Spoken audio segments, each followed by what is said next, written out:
I've seen a lot of criticism online about the new map that came with Season 4, and to be honest, I think most of them are being a little bit overly dramatic.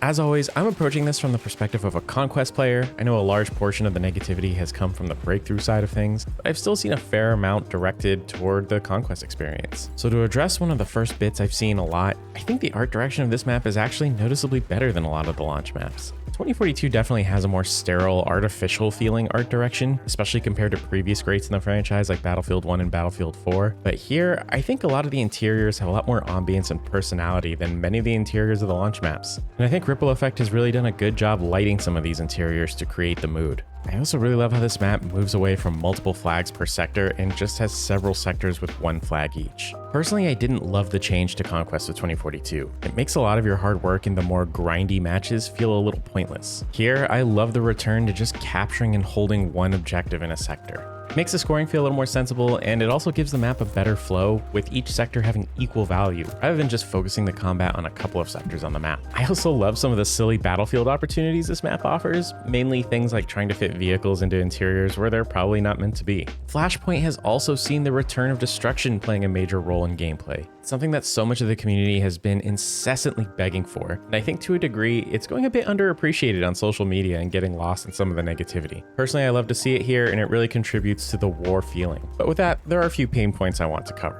Like many others have pointed out, it seems DICE has a habit of describing maps as tight and infantry focused, when really they have several points of interest that are infantry focused, separated by some sweeping landscape in between that can make infantry easy fodder for vehicle players. Personally, when I think of an infantry focused map, I think of maps that are played almost entirely on the inside with little to no vehicle presence. Operation Locker and Operation Metro are two of the most obvious examples, and from 2042, I feel Stranded is still the only truly infantry focused map, since the bulk of the action will occur within the ship with only minor skirmishes in the surrounding areas. Even Exposure feels more infantry focused than Flashpoint, with so much of the action taking place in that middle tier of the map with all of the interiors. So with that in mind, I will say that if you're mostly a boots on the ground infantry player, you will probably find a little bit of frustration getting from one interior to the next, especially with all the air support. However, I don't think the space between the POIs is massive or unmanageable. It's just something that makes the intent of close quarters infantry fighting feel a bit disjointed. And in my limited time on the map, I'm seeing almost all of the combat revolve around the C objective, which is probably the least interesting looking objective of them all. I know in the preview video, the developers put a lot of emphasis on the G objective, but unfortunately, given its position closer to the edge of the map, I actually don't see much action there. Generally speaking though, I find Flashpoint to be a pretty good bit of fun. It's not quite on the level of Spearhead, Exposure, or Orbital in my mind, but I certainly enjoy it a lot more than Manifest, Hourglass, and Discarded. Moving forward into the second year of support, I do want to echo a few things I've seen others say as well. I really hope we see a map that is pretty much entirely urban. Even though something like Siege of Shanghai can sometimes be a bit frustrating to play, I still can't help but feel a sense of awe when I see the war-torn megacity. I'd love to see something like that again, and really hope we can get at least one fully urban map in the second year of 2042. I'd also love to see a naval element added to the game. It definitely feels like a missing piece of the Battlefield experience, and I'd love to see the naval vehicles along with a few maps that have more of an emphasis on naval combat and traversal. Who knows what we'll see in the next several seasons. Outside of the Hourglass rework in Season 5, finally get a time for 2042 where the development team won't need to put so much time and effort toward revamping existing parts of the game. Maybe we'll see a lot of that go toward a boost in new content, rather than what has been an admittedly lackluster amount of post-launch content for the game in the first year. Only time will tell, but I'm hopeful for the future. So that wraps up my thoughts on Flashpoint, and I want to hear from all of you. Have you been enjoying the map?